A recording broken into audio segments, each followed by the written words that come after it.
Bonjour et bienvenue dans Amis, le podcast où l'on souhaite activement la mort de James Earl. Si seulement. Salut, moi c'est Marie et j'en ai un peu marre de me faire troller par Twin Peaks. Et moi c'est Anaïs, et tu te souviens quand je te disais que j'avais très peur que tu me détestes quand on a commencé ce podcast? Bah voilà, on y est là. Ouais, clairement. Cette semaine, on a regardé semi-séparément les épisodes 13, 14 et 15 de la saison 2 de Twin Peaks, également connu comme le pire du pire du pire du pire du pire de Twin Peaks. Du coup, ça va s'améliorer après ? On est dans le pire du pire du pire de Twin Peaks. Mais ça continue dans le pire du pire du pire. J'en peux plus là. Je te laisse la surprise. Du coup, j'ai une triste nouvelle à vous annoncer, les amis. Je veux qu'on arrête le podcast, Anaïs. J'en ai marre. C'est my breaking point. Là, il n'y a pas eu une seule scène entre Audrey et Cooper dans cet épisode. C'est ça ton... Non mais au moins donnez-moi un petit truc. Avant d'entrer dans les détails de l'intrigue, et quelle intrigue, Marie, on va écouter les prédictions que tu avais faites concernant ces épisodes. Précédemment dans Amis. On va voir Windham Earl qui va arriver, ça j'en suis sûre et certaine, là ça s'approche. Pour l'instant, de ce que je vois, il va sûrement s'en prendre à quelqu'un qui aime Cooper pour atteindre Cooper. Et je pense à Audrey parce que c'est celle de laquelle il est le plus proche. Remarque que Truman lui offre un hameçon à un moment, c'est très émouvant aussi. Oui. Donc peut-être...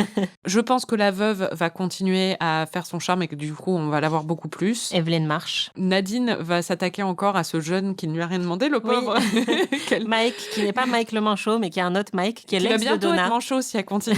Voilà, c'est ça.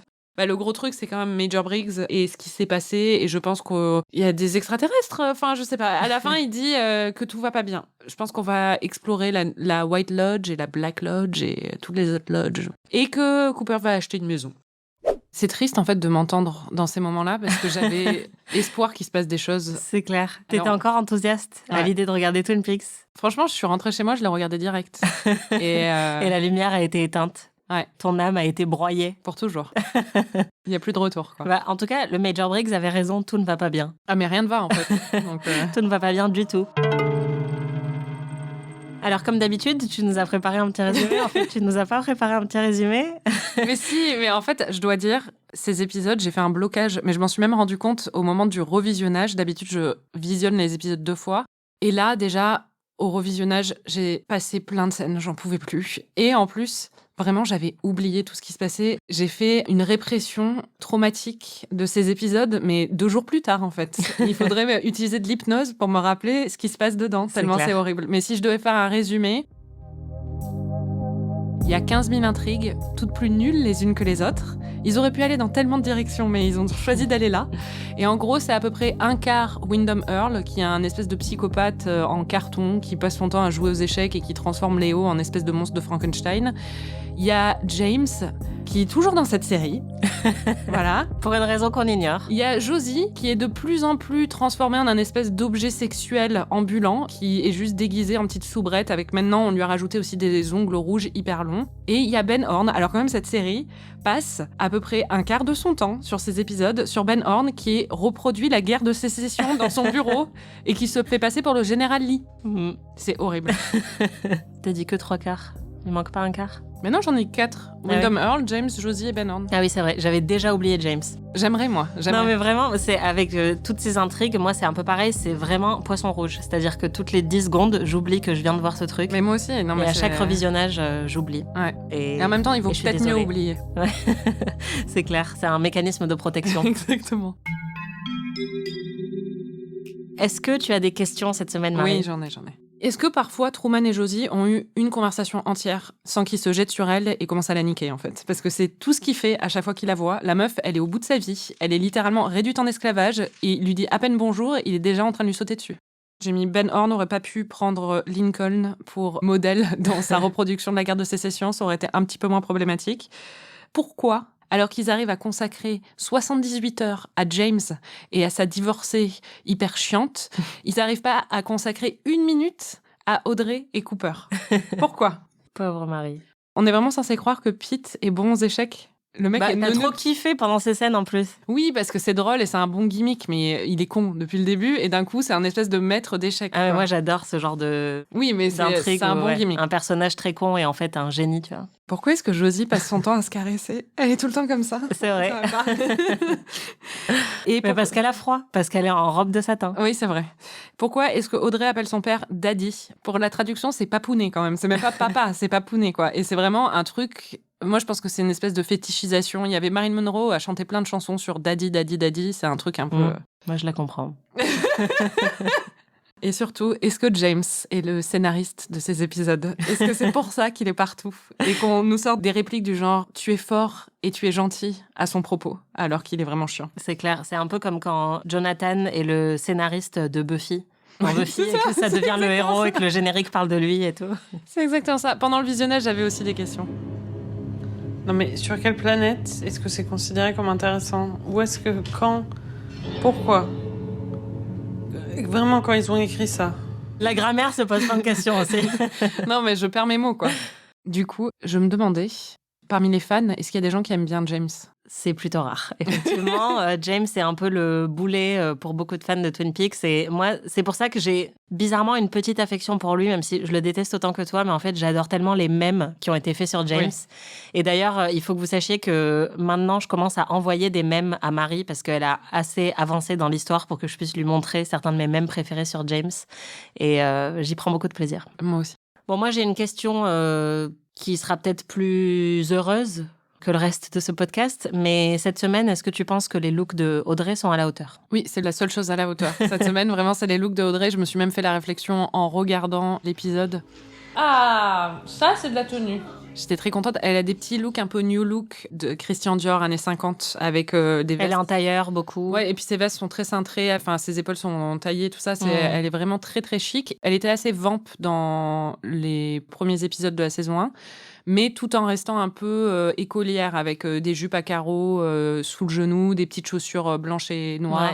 Ouais. Et là, elle fait femme, en fait. Et il y a même un moment où on mentionne qu'elle est majeure, et moi, je pense que c'est parce que on nous prépare des choses. Ah oui ? On nous prépare quoi ? Un truc avec Cooper ? Je sais pas, les sports fait vivre. Mais laisse-moi ça, c'est le seul truc qui me tient. Hein. Enfin, franchement, sinon, j'aurais arrêté cette série. Mais t'as raison, effectivement, elle porte des talons, des tailleurs. On sent qu'ils veulent créer une transition vers une Audrey un peu plus mature. Bon, je l'ai déjà un petit peu compris, mais je suis quand même obligée de te poser la question. Qu'est-ce que tu as pensé de ces épisodes, globalement ? Franchement, j'exagère même pas, c'est une horreur, en fait. Parce que jusqu'à maintenant, j'avais vraiment adoré la série, et je pense que c'est parmi les meilleures choses que j'ai vues à la télé. Et je vois pourquoi tout le monde crie au génie, et comment on peut passer de ça à ce que je viens de voir, qui est vraiment un des trucs les plus pourris. Enfin, si je voulais regarder ça, je regarderais Les Feux de l'amour, en fait. C'est littéralement un espèce de soap de piètre qualité. En même temps, je me dis, c'est peut-être un exercice artistique aussi, ou une espèce de performance un peu absurde où ils essaient d'atteindre le truc le plus nul possible et que ça deviendra tellement nul que ça en deviendra beau, tu vois. On va rester sur cette théorie. Ça rendra tout le reste plus facile. Voilà. Bon, si c'est pas une performance artistique un peu absurde...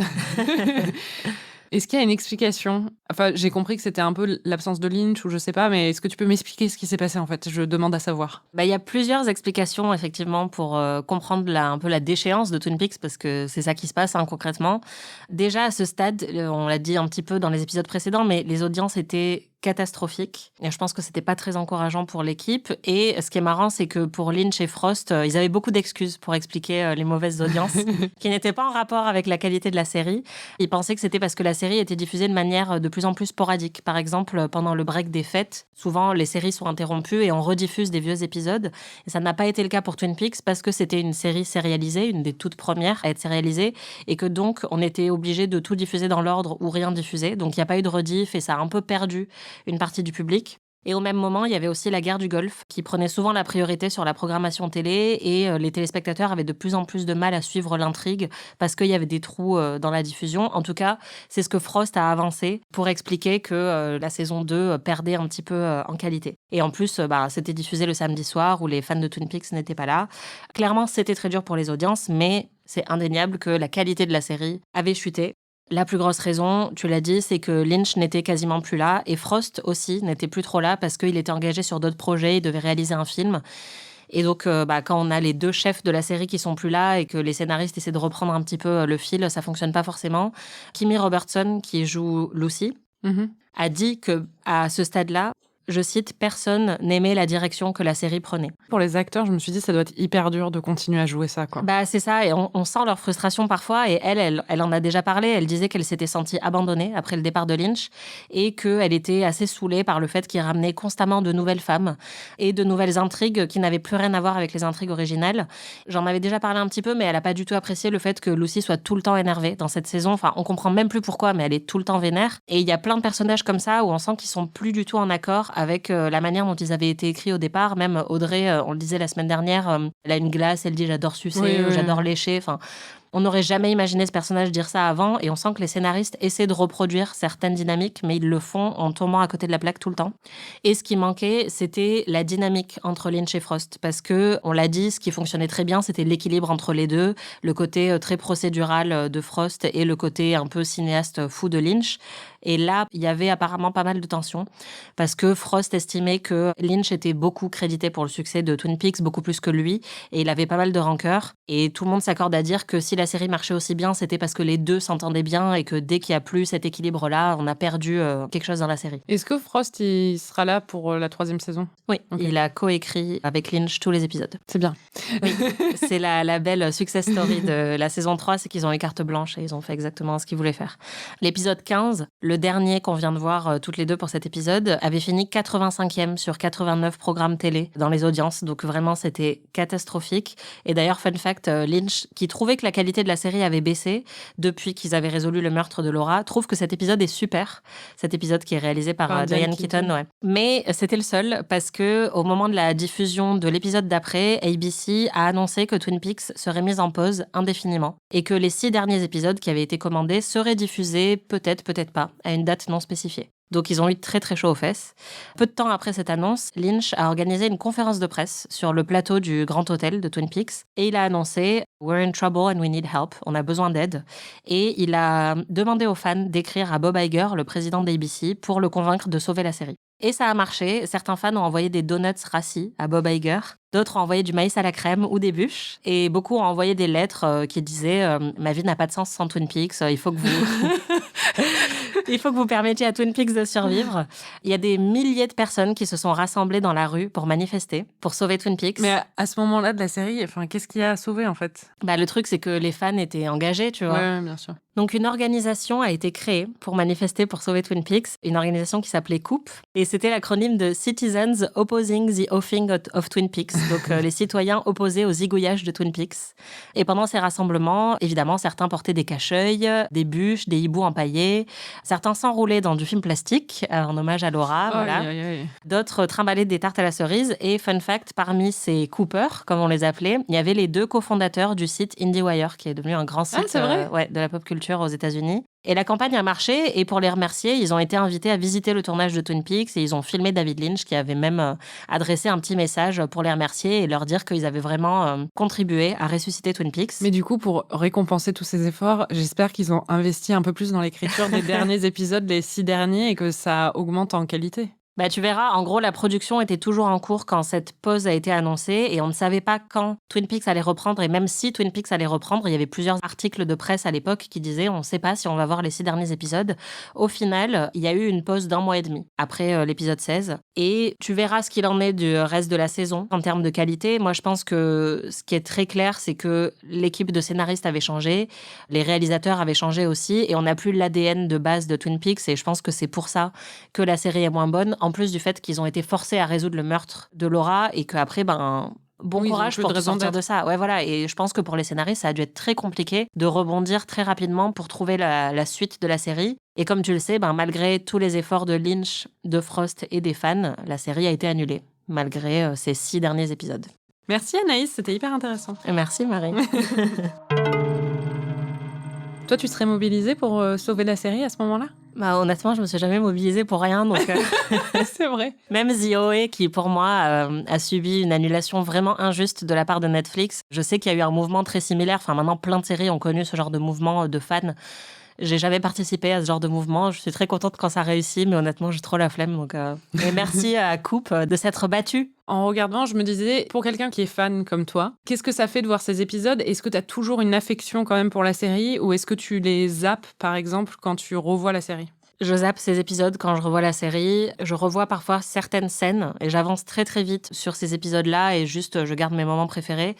Je garde une affection effectivement parce qu'il y a des personnages que j'adore malgré tout et aussi parce que je sais où la série va aller par la suite. Donc je peux apprécier certains moments et il y en a d'autres où je passe très très vite. Mais on va en parler. Par exemple, moi j'adore David Duchovny et donc les scènes où il est là, je suis très contente de les regarder. J'aime quand même Cooper, donc j'aime le regarder faire tout ce qu'il fait dans la série.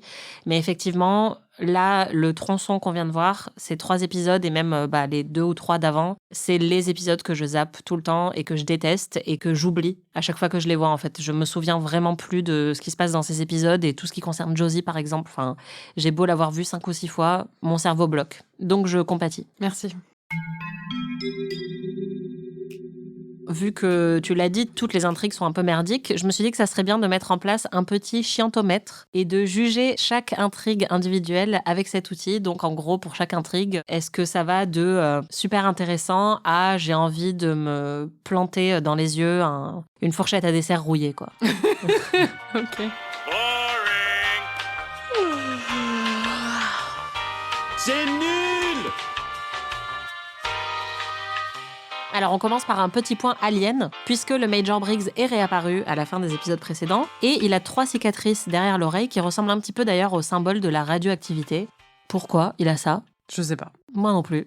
Personne ne le sait, lui non plus d'ailleurs. Cette intrigue Major Briggs alien sur le chiantomètre, tu la places où, Marie ? Au milieu, c'est-à-dire que c'est pas très intéressant. Mais entre ça et me faire épiler le maillot, je préfère regarder ça. Donc il y a pas de problème, tu vois. Ouais. Enfin, ça va, je peux continuer. J'aime bien Briggs.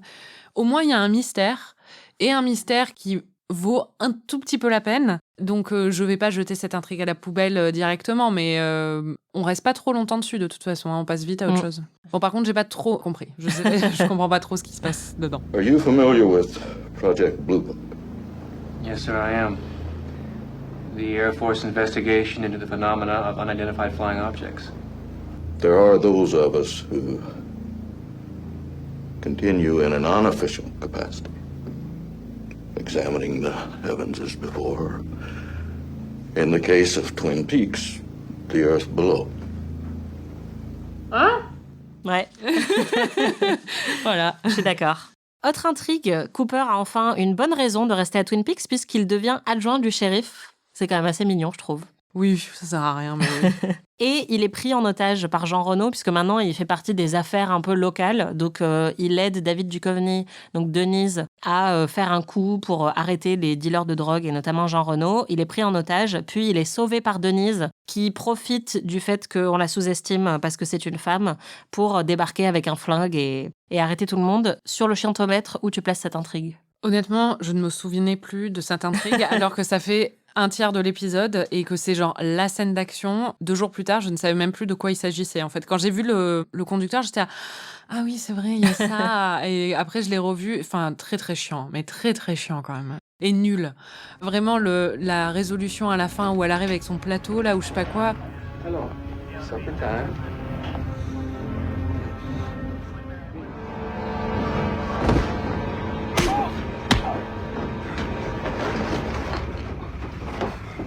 Quick thinking, Denise. It was just my legs.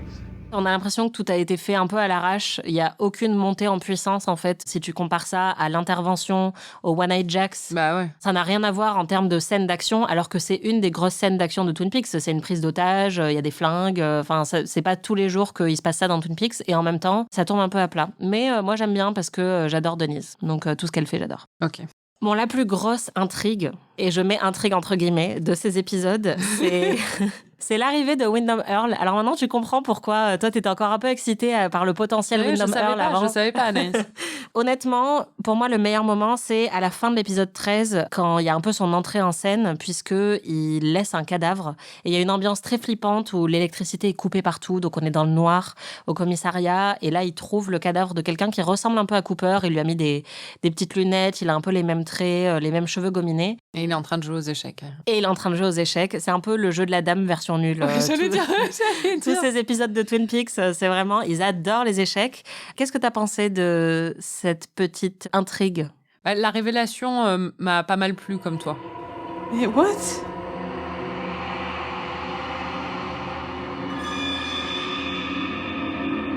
Mais c'est quoi ce délire? Mais c'est...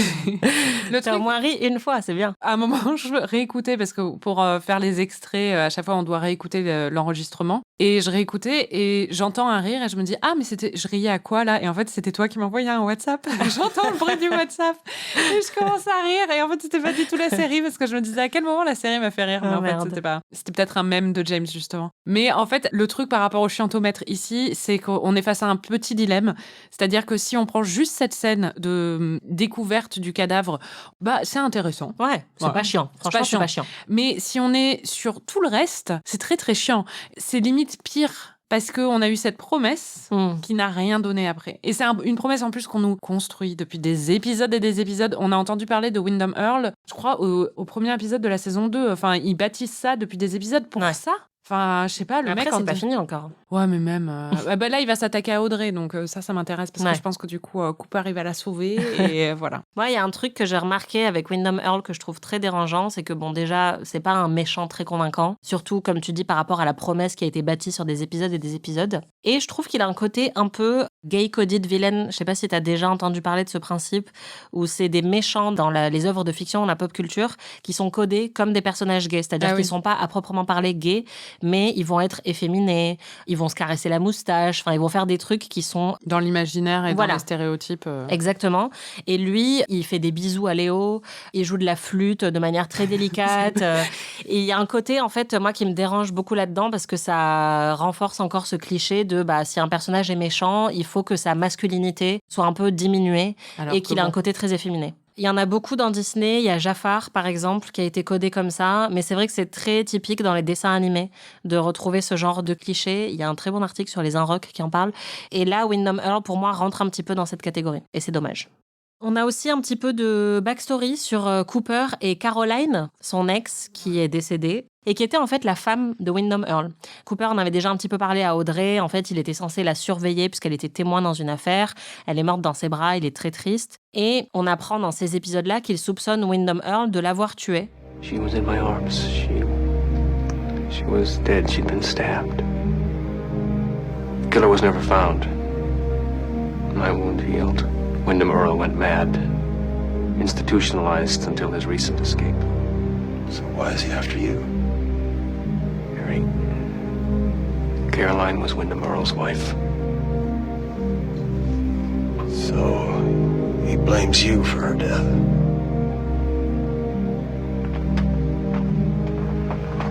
It's much worse than that. I think he killed her. Et donc, de venir aussi se venger là actuellement par jalousie en fait, puisque Cooper avait une liaison avec la femme de Windham Earl. Sur le chiantomètre, tout ce qui concerne Caroline... Inintéressant. Et puis franchement, ça me rappelle les mecs. Enfin, tu commences à les dater et puis après, ils te parlent du trauma qu'ils ont eu à 18 ans. Il y a une relation qui s'est mal finie et du coup, ils peuvent plus jamais s'engager dans leur vie. Et là, ils ont 34 ans, tu sais. Enfin, c'est clair. Et là, c'est vraiment Cooper, genre, j'ai vécu un truc horrible et il regarde sa photo avec l'air apeuré et triste. C'est... ouais, et puis l'ex morte. Est-ce que ces épisodes ont été écrits par Christopher Nolan ou comment ça se passe? Non, mais c'est ça, l'ex morte, c'est tellement un cliché. Ouais, je suis d'accord. Pas du tout intéressant. En plus, Caroline, désolée, hein, elle est jolie, mais c'est la plus moche de toutes. Hein. Ça veut dire qu'elle est très très jolie, mais par rapport aux autres meufs de Twin Peaks, par rapport à Audrey, c'est bon quoi. Il n'y a pas de compète. Pourquoi il est en train de regarder sa photo? Il y a une autre séquence d'action, en plus de la prise d'otage, c'est au même moment que la découverte du cadavre, en fait, quand il y a toutes ces coupures de courant, il y a Léo qui se réveille et qui attaque Shelly. C'est une scène que moi, je trouve assez flippante. Ouais. Et quand tu parles de tous ces moments qu'on oublie et que moi, honnêtement, j'ai une amnésie totale par rapport à ces épisodes alors que je les ai vus 45 000 fois, c'est la seule scène dont je me souviens très distinctement. C'est cette scène où Léo attaque Shelly parce que je la trouve très réussie. Alors, c'est marrant parce que je l'avais oublié. Mais en même temps, en réécoutant l'enregistrement de mon visionnage, je me suis rendu compte que j'avais eu des réactions très très fortes. Donc, elle a été assez marquante et du coup, pas chiante du tout. Quel enfer! Oh! Bobby, this isn't funny. Mais quel enfer, quel enfer, quel enfer. L'autre, c'est sûr, il peut marcher depuis des semaines, il se foutait de sa gueule pour aller voir.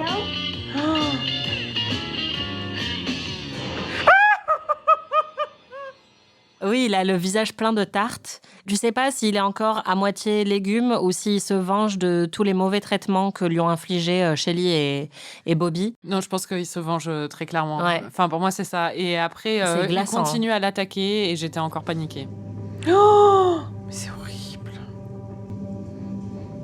Oh, mais je veux pas voir ça en fait, hein. J'ai pas signé pour ça, moi.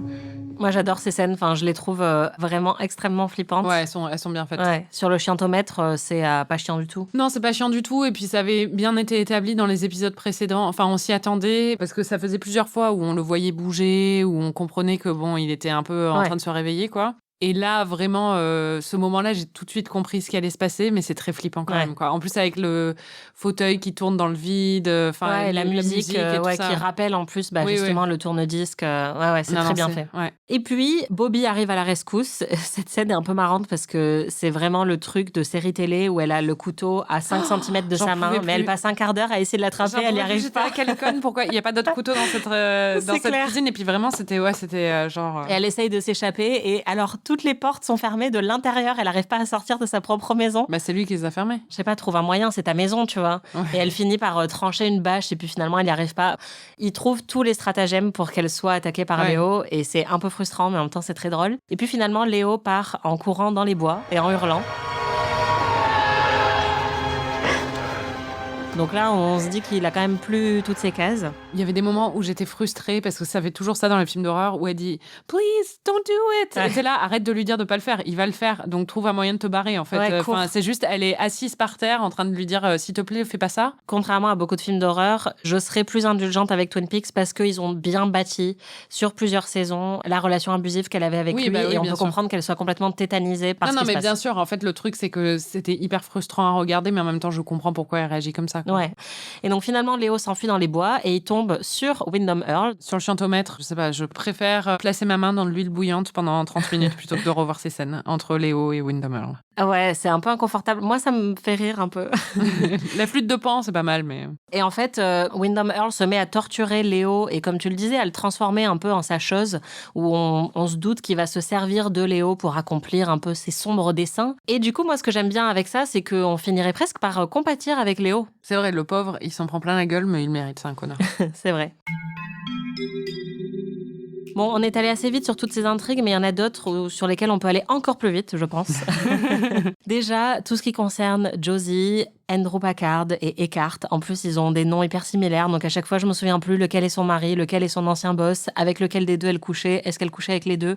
Honnêtement, je n'ai jamais rien compris à l'histoire avec Josie. Est-ce que toi, tu as compris? Ouais, je crois. Ok, bah Tu veux que je t'explique? Ouais, vas-y.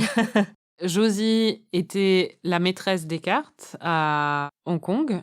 Elle a rencontré Andrew à Hong Kong. Il a envoyé après à Twin Peaks pour manipuler Andrew et il a organisé avec elle la mort d'Andrew pour qu'elle hérite de la Syrie et pour qu'elle récupère l'argent. Mais Andrew n'était pas vraiment mort parce qu'il avait découvert le poteau rose, j'allais dire le poteau feu, le poteau rose avant. Du coup, il s'était sauvé, il avait survécu et c'est comme ça. Et après, il a sauvé Catherine et maintenant, il est de retour pour prendre sa vengeance. Je vois tes lèvres bouger et je vois que des mots sortent de ta bouche. Ça n'a aucun sens pour moi. Aucun. Pour moi, le plus divertissant avec cette intrigue, c'était juste de t'entendre imiter Josie. No, Pete. Listen, the police want answers and I have to tell them something. Oh, honey. Elle est insupportable. Elle est insupportable. Et ça m'énerve en plus parce que c'est la série la plus blanche de l'histoire. Enfin, pas forcément de l'histoire. Toutes les séries des années 90, c'était comme ça. Ouais. Mais vraiment, c'est le seul personnage. À la base, je la trouvais hyper belle, intéressante, assez fascinante et tout ça. Et au final, là, ils l'ont littéralement transformée en une page de... Playboy, quoi. Elle est déguisée en soubrette et elle a des ongles hyper longs et rouges. Tu te demandes comment elle fait la vaisselle avec ça en plus, parce qu'elle est censée travailler comme bonne quand même. Oui, et puis elle a aucune vie intérieure. Enfin, vraiment, elle est là comme objet, mais on la voit juste effectivement se caresser les bras pour montrer qu'elle souffre, mais elle a aucun confident en plus. Enfin, c'est vraiment horrible. Elle a personne dans la série. Enfin, elle a que Harry, mais Harry, il la saute à chaque fois qu'il la voit. Oui, c'est ça, il l'écoute pas du tout. Enfin, franchement, c'est douloureux à regarder toutes ces intrigues. C'est horrible. Où est-ce que tu vois cette intrigue avec Josie aller? Je m'en fous. Je sais pas où ça va aller. Il y a tout le truc avec le fait que sur son manteau, on a retrouvé les mêmes fibres que ce qui avait été trouvé sur la scène où on lui avait tiré dessus. Donc là, elle est la principale suspecte pour la tentative de meurtre sur Cooper. Moi, je pense toujours que ça n'était pas elle, mais que c'était cousin Jonathan. Mais peut-être que c'était elle. Mais peut-être qu'elle a aussi le manteau de cousin Jonathan, hein, ou peut-être qu'ils ont fait un manteau de la même fabrique. Cousin Jonathan qui a été tué d'ailleurs. Oui, on s'en tape, mais oui. Une autre intrigue dont on se tape totalement, c'est Dick Tremaine, Andy et Little Nicky. Je veux même pas en parler. Je veux pas... Je suis d'accord. Je soutiens à 100% cette décision. On passe à autre chose. Ok. Bon, le pire du pire du pire, je pense qu'on est d'accord, c'est James Hurley et Evelyn Marsh. Au moins, Dick Tremaine et Andy et Lucy ont la gentillesse de ne pas être là très souvent. James est là pour un bon quart de chaque épisode de cette série d'épisodes. Pourquoi ? Je ne comprends pas. C'est un peu toute la déchéance dont on parlait avec ces épisodes. Le gros problème, c'est que Twin Peaks a démarré comme une parodie de soap qui était inspirée par les codes des soaps et qui les reprenait de manière hyper intelligente. Et là, ça n'est plus qu'un mauvais soap. Ah oui, mais c'est ça. Any place you want to go? Jeffrey will be home by midnight. Doesn't leave us a lot of time. Well, I'll take what we can get. It's a deal. To handsome strangers and rebuilt engines.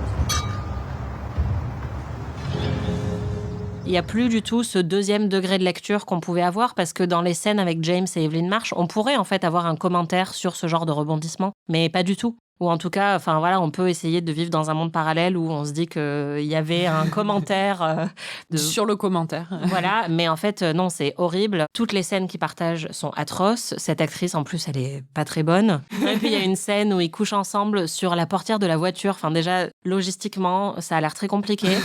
Et vraiment, ils ont l'air autant attirés l'un par l'autre que, je sais pas, un moineau par une grenouille, quoi. Enfin, il y a aucune alchimie entre eux. Enfin, ça va pas du tout. Vraiment, je comprends pas, en fait, ce qui s'est passé. J'aimerais bien être une mouche dans la salle de scénaristes pour cette série à ce moment-là, pour qu'ils se disent, tu sais qui on devrait vraiment développer là ? James. Tu sais qui on ne voit pas assez ? James. Tu sais qui on devrait suivre sur des aventures en dehors de Twin Peaks ? James.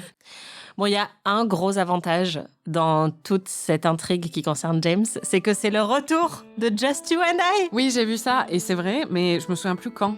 En fait, c'est juste un tout petit moment où il est un peu en train de déprimer, et vraiment, il y a un petit bout de Just You and I, mais... Moi, j'étais ravie de l'entendre, ne serait-ce que pour 15 secondes.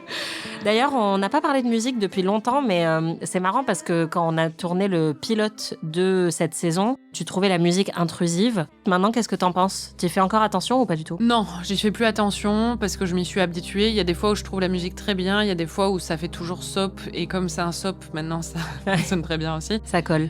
Oui, parce qu'il faut préciser, juste pour finir sur Evelyn Marsh, qu'en gros, on découvre qu'elle se sert de James pour que, en gros, il tue son mari, pour qu'elle tue son mari, mais qu'elle puisse accuser James d'avoir tué son mari et qu'elle puisse se mettre en couple avec son frère, qui en fait n'est pas son frère.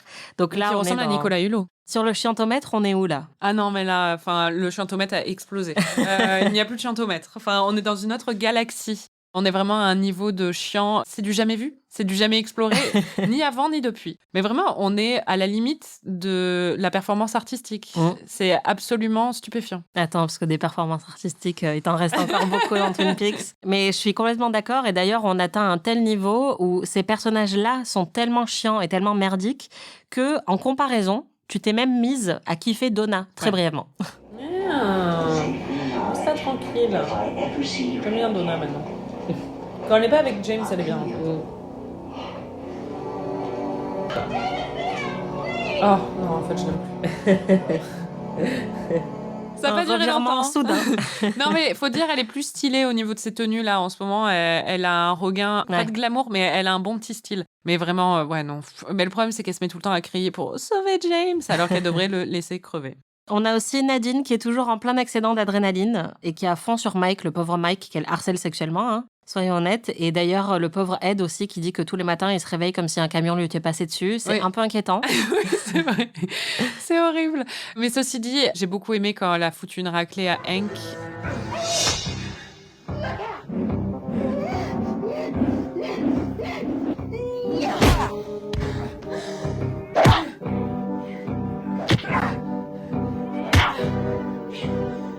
Et ça, c'était vraiment génial. Et surtout, je me suis dit, putain, c'est trop bien. Il a un garde du corps maintenant, Ed. Ouais.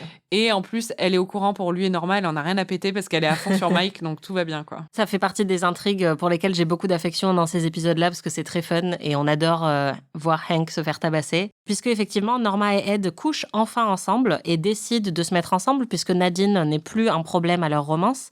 Je voulais te demander si ta position sur Norma et Big Ed était toujours la même puisque tu détestes notoirement Big Ed et C'est pas que tu je trouves déteste, que Norma je trouve, mérite mieux que lui, quoi. Oui, toujours. Il est médiocre, très clairement. Mais je m'en fous.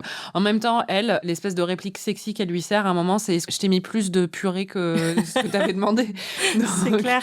Donc au bout d'un moment, enfin, t'as un peu les hommes que tu mérites aussi, quoi. Enfin, je veux dire, là, vraiment, on a un niveau de chiant. En fait, le problème, c'est que là, il y a le chiantomètre des intrigues, mais il y a le chiantomètre de sa vie aussi. Et là, le chiantomètre de sa vie, être avec Ed... Il est au plus bas. Il est au plus bas, vraiment. Ouais, je suis d'accord. Mais enfin bon, il vaut mieux qu'elle soit avec Ed qu'avec Hank, c'est sûr. Mais juste, il y a peut-être d'autres hommes aussi dans cette ville, en fait, qui sont juste un peu plus désirables. Il n'y en a pas beaucoup, hein.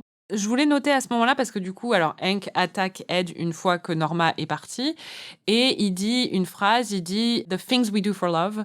Et j'ai mis pause et j'étais là, c'est la même phrase que dans Game of Thrones. Jamie dit ça à la fin de l'épisode 1.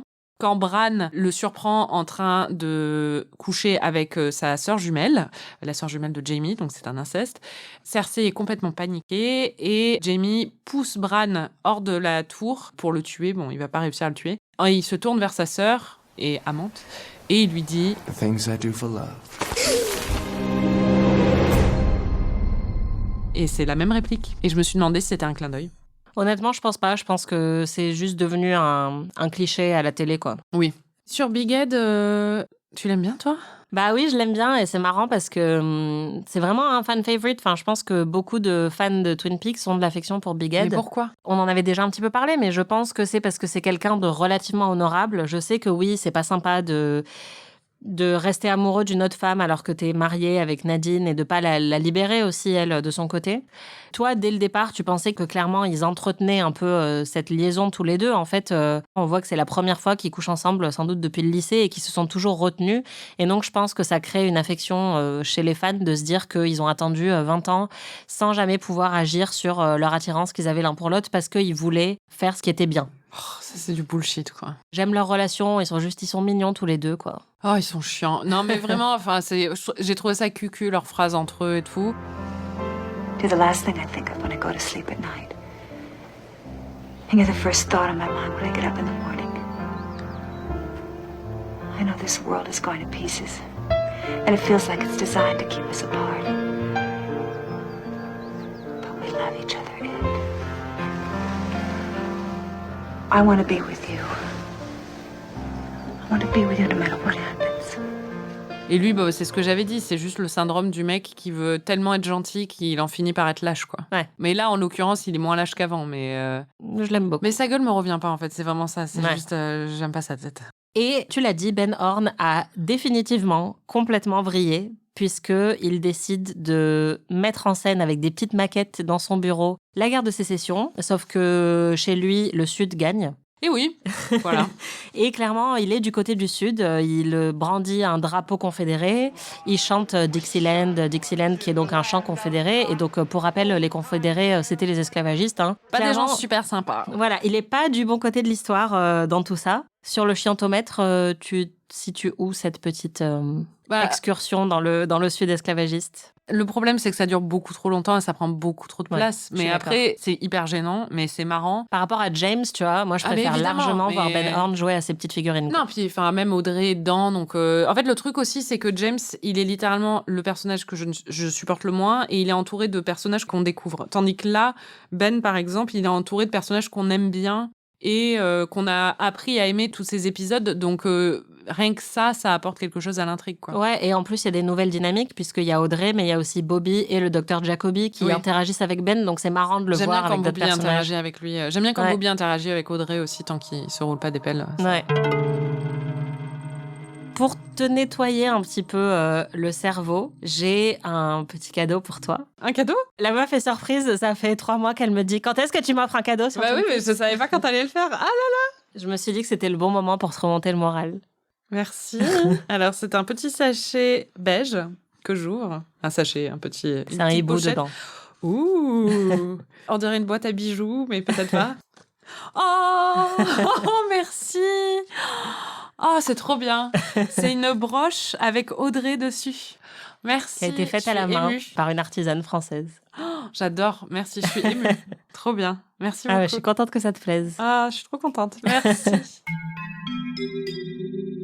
Bon, la semaine dernière, j'ai lancé une petite possibilité pour toi, pour corser un petit peu la fin de cette saison 2 et notre approche vers à la fois le final de la saison 2 et ensuite le grand inconnu qui est la saison 3. Je t'ai dit que tu avais un petit jeton que tu pouvais utiliser pour me poser une question, n'importe laquelle, sur la suite de Twin Peaks. Et je suis obligée de te répondre et donc de te spoiler le truc de ton choix. Est-ce que cette semaine, tu as envie d'utiliser ce petit jeton ? Allez. En fait, est-ce que c'est une Pression. question oui-non ? Bah, comme tu veux. Alors, dis-moi tous les personnages qui vont être dans Twin Peaks la saison 3. Non, je veux pas faire ça. Mais quoi, c'est un jeton C'est pas une question, donc... Est-ce que Audrey et Cooper sont tous les deux dans la saison 3 de Twin Peaks ? Tous les deux ensemble ? Est-ce qu'ils partagent des scènes dans la saison 3 de Twin Peaks ? Non. C'est vrai ? Je crois que non. Oh non. Bon, bah j'abandonne. Hein. On arrête le podcast. Non. Oh, c'est trop triste. C'était une erreur. C'était tellement une erreur, cette question. En plus, je me suis dit, je vais donner un truc vague pour avoir une réponse, parce que je me disais que oui. Elle est dedans ou pas ? Ah, t'avais une question. D'accord. En vrai, il y avait plein de questions que j'espérais que tu me poserais pas. Ouais. Et c'est bon. C'était lesquelles ? Bah, je vais pas te dire. Avant de faire les modules habituels, le MVP, la meilleure réplique, etc., je voulais qu'on fasse un petit quiz très rapide. Ah ouais ? Un petit QCM. Il y a plein de surprises aujourd'hui. Donc, je vais te donner plusieurs possibilités à chaque fois. Et tu dois deviner ce qui va se passer dans les prochains épisodes. Et tu auras la réponse au moment où tu découvriras si oui ou non Et je pourrais dire, tu avais bien prédit. Exactement. Première question. Dans les prochains épisodes de Twin Peaks, est-ce que, option A, Diane arrive à Twin Peaks pour prêter main forte à Cooper ? Ok. Option B, un personnage est transformé en poignée de tiroir. Option C, un personnage est sauvagement agressé par un hibou maléfique. Et option D, un épisode s'ouvre sur 5 minutes d'un concert de Metallica. Waouh. Je veux dire qu'un personnage est transformé en poignée de porte. Je me dis comment t'aurais trouvé un truc pareil. En même temps, vu ton cerveau, t'aurais pu. C'est sûrement que Diane vient, mais j'ose pas l'espérer, donc on va dire la poignée de porte. Je note, on y reviendra plus tard. Mais c'est dans la saison 2 tout ça, tu me poses la question. C'est dans les épisodes qui viennent. Oui. Dans les prochaines intrigues de Twin Peaks, pour rester dans la modalité un peu soap opéra, est-ce qu'on va trouver, option A, une paternité secrète, option B, un fratricide, option C, une amnésie, ou option D, un jumeau maléfique? Oh. Un jumeau maléfique. Ok. On passe au MVP ? Oui. C'est qui ton MVP cette semaine, Mon Marie ? MVP, c'est le câlin entre Albert et Sheriff Truman. C'est vrai que c'est Avec plusieurs très bon moment. poum poum poum derrière le dos. C'est un câlin à la fois masculin et tendre. Exactement. Toi, c'est qui ton MVP ? Moi, mon MVP, honnêtement, c'est Léo. Il m'a grave diverti. Ok. La meilleure réplique. Honnêtement, il n'y en avait qu'une seule qui m'a fait rire. C'est Albert. C'est peut-être celle que tu as. Je savais que t'allais mettre celle-là. Donc ta famille. Albert qui dit à Cooper... Oh, Coop, about the uniform. Yes, Albert? Replacing the quiet elegance of the dark suit and tie with the casual indifference of these muted earth tones. It's a form of fashion suicide, but call me crazy. On you it works. Donc c'est remplacer l'élégance tranquille d'un costume cravate sombre avec l'indifférence négligée de ce camaïeul marron est une forme de suicide vestimentaire. Mais tu peux dire que je suis fou sur toi, ça fonctionne. C'est du vrai Albert, c'est bien. C'est une bonne réplique, je suis d'accord. Et toi, Anaïs ? Moi, ma réplique préférée, c'est au tout début du premier épisode qu'on a vu, donc l'épisode 15, où James appelle son oncle Big Ed au téléphone et il lui dit « J'ai besoin que tu retires tout l'argent qu'il y a sur mon compte. » Et Ed lui répond « Mais ça ne fait que $12. » J'adore ce moment. Ils nous rencontrent l'humour. C'est clair. On passe aux prédictions. Marie, à ton avis, qu'est-ce qui va se passer dans les prochains épisodes ? Est-ce qu'il faut que je les regarde vraiment ? Je pense que Windham Earl va s'en prendre à Audrey, parce que là, il est en train de lui délivrer un message. Et qui va utiliser Léo pour s'en prendre à elle. Je pense que Cooper va devoir la sauver, du coup, mais apparemment, il va rien se passer entre eux parce que voilà, il se passe rien, ils sont pas ensemble dans la saison 3. J'ai brisé tous tes rêves là. Peut-être qu'Audrey meurt, en fait. Je me demande si Audrey est pas victime d'un meurtre et ça sera une répétition tragique. Et du coup, ils sont pas ensemble dans la saison 3 parce qu'elle est peut-être dans des moments un peu absurdes d'après-vie ou des choses comme ça, alors que lui est toujours en vie. Ou peut-être que c'est le contraire, peut-être que c'est lui qui meurt. J'imagine qu'ils vont développer un peu les extraterrestres parce que c'est un peu bizarre de laisser ça comme ça. Et apparemment, ce qui est mystérieux à Twin Peaks, c'est sous le sol, c'est pas dans les airs. Donc ça, à suivre. Qu'est-ce qu'il y avait d'autre comme intrigue ? Maintenant, Ben va reprendre un peu ses esprits et je pense que Audrey va être son associée de travail. Là, je sens qu'il y a une dynamique professionnelle qui se met en place. Mais une dynamique aussi familiale plus saine, tu vois, qui est en train de se mettre en place. Je pense que Bobby... Et ils reviennent de loin. Oui, voilà, putain. Bobby et Audrey vont continuer leur flirt, mais elle va continuer à le remettre à sa place, mais ils vont être amis, quoi. James, j'espère qu'il va mourir. Mais je pense que ça n'est pas le cas, ils l'ont déjà sauvé plusieurs fois. Donc à mon avis, James, il est dans la saison 3, tu peux me le dire ça. Oui. Ah non. Non. Bienvenue dans l'émission où tous les pires cauchemars de Marie se réalisent. Oh là là. Ah mon Dieu, quel enfer. Mais Marie, pense aux mèmes. Pense à tous les mèmes que je vais pouvoir t'envoyer. J'ai tellement hâte. James vieux, quoi. Enfin, vraiment, là, ça va être... J'ai trop hâte. Si tu devais prédire, là, quelques épisodes de la toute fin de Twin Peaks, puisque la série a été annulée, donc il n'était pas question d'un sequel à la base, comment t'imagines que la série va se finir ? Je sais que c'est un peu au pif parce qu'on est encore loin de ces épisodes-là, mais justement, c'est marrant. Ils vont retuer quelqu'un. Ok.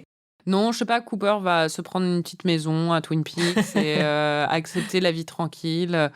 Ou peut-être que ça va s'ouvrir sur une autre galaxie ou quelque chose comme ça. Peut-être que ça va être ça.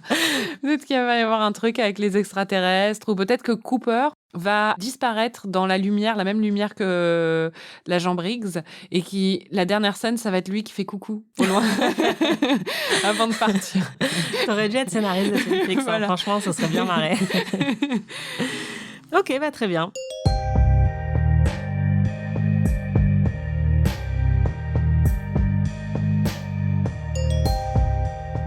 Merci de nous avoir écoutés et merci Marie d'endurer ces épisodes un peu pénibles. Je te dis pas merci de m'avoir imposé ça. Mais... Vous pouvez retrouver tous les épisodes d'Amis sur slate.fr ou votre plateforme de podcast préférée. Notre prochain épisode couvrira les épisodes 16, 17 et 18 de la saison 2 de Twin Peaks. On se rapproche vraiment de la fin. N'hésitez pas à suivre la série en même temps que nous et à partager vos impressions sur les réseaux sociaux et à nous envoyer vos meilleurs mèmes aussi, tant qu'ils ne spoilent pas Marie. Vous pouvez envoyer plein de mèmes. Et si vous êtes fan de séries, n'oubliez pas de vous abonner à notre autre podcast, PIC TV, où l'on analyse l'actualité des séries. Si vous avez aimé cet épisode, vous pouvez nous laisser 5 étoiles et un petit commentaire. Et n'oubliez pas de nous hyper auprès de tous vos amis. On se retrouve la semaine prochaine. Et en attendant, essayez d'oublier ces épisodes. Exactement. Amis est un podcast d'Anaïs Bordage et Marie Telling, produit et réalisé par Slate.fr sous la direction de Christophe Caron et Benjamin Ours. Production éditoriale, réalisation et montage, Aurélie Rodriguez. Musique, Victor Benamou.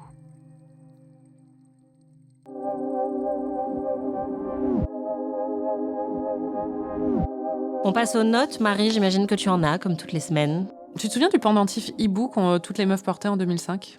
Non. Tu sais, l'espèce de long sautoir hibou avec un hibou en argent. Non, moi j'avais littéralement le même pendentif que Laura, qui était une moitié de cœur que je partageais avec ma meilleure amie. J'avais pas de hibou. So cheesy. Non, il y avait un espèce de pendentif, je te jure, c'était très Marissa Cooper. Là, il y a Aurélie qui acquiesce, notre productrice, parce qu'elle voit de quoi je parle. C'était un espèce de sautoir un peu long avec un gros hibou en argent au milieu. C'est l'esthétique Twin Peaks. Voilà, je me suis dit que ça avait toute sa place là-dedans. Dick Tremaine se prend pour l'inspecteur Gadget. C'est horrible. Ouais, vraiment. Mais lui, ses tenues, c'est festival, quoi. Ouais. Why do you let him hurt you, James à la meuf? C'est une femme battue, quoi. Enfin, elle est censée faire quoi? Enfin, je sais pas, se défendre. Oui, elle les laisse pas, en fait. Ouais, non, c'est juste ça. pas trop le choix, quoi. Est-ce que James a inventé la duck face? Je me suis demandé, parce qu'il en fait beaucoup, quand même. C'est vrai. Mais on n'a pas encore beaucoup parlé du front de James, mais c'est vraiment ce qui ressort le plus dans les mèmes sur lui. C'est un grand écran, en fait. Ouais, c'est ça. Tu peux projeter un film 16/9. Ed et Norma, inoffensif, mais je m'en tape. Catherine, très excitée à l'idée de se taper le Général Lee, c'est vraiment la grande sorcière du KKK. Elle a vraiment un truc, elle a un kink très clair. D'ailleurs, on va l'entendre. Kiss me, General Lee. Elle a vraiment un kink raciste, elle. Le shot de Léo en clown couvert de gâteau, plus, oui, c'était bien. Tant qu'il ne se passe rien entre eux, j'aime bien la dynamique entre Audrey et Bobby, c'est vrai. Non, mais les moments romantiques entre Norma et Ed, c'est Norma qui lui dit extrapoter. Moi, il y a un truc que j'adore dans la prise d'otage, c'est le fait que déjà c'est Cooper qui est volontaire pour être pris en otage et que Harry est tellement in love de lui à ce moment-là, il lui dit mais Coop, non, fais pas ça, et ça renforce vraiment la théorie que Sofiane avait sur l'homo-érotisme entre les deux. C'est vrai. Ceci dit, j'ai mis même Cooper est chiant dans ces épisodes. Honnêtement, non, je l'adore, mais déjà entre le look, t'avais raison, hein, mais le look papa du Midwest, déjà, c'est de moins en moins sexy. Tu sens en fait que Kyle MacLachlan est en train de lutter avec du matériel tellement nul, tu le sens en fait, son désarroi derrière, c'est assez dur. J'ai dit non, mais l'autre qui joue de la flûte de Pan, pourquoi? Eckhart, il a un pink eye. Eckhart, il a une conjonctivite, l'acteur. Ah ouais? Ouais, il a un œil tout rose. Comme s'il manquait plus que ça, quoi. Franchement, quoi. Déjà, les épisodes sont à chier. Il y a une scène qui m'a pas plu du tout. Bobby, franchement, son attitude avec Shelley, il a beau la sauver à un moment, il est vraiment pas respectueux. Non. Et c'est vraiment un petit ami de merde. Et elle mérite pas ça parce qu'elle s'est déjà cogné Léo. Je suis d'accord. This is my big break, Shelley. You don't think I have anything better to do than give Leo Johnson a bubble bath? What about me, Bobby? Do I not have anything better to do? Not that I can think of. Oh, quel connard! Voilà. Belle conclusion. Merci. Au revoir. Et merci pour la broche, elle est trop belle.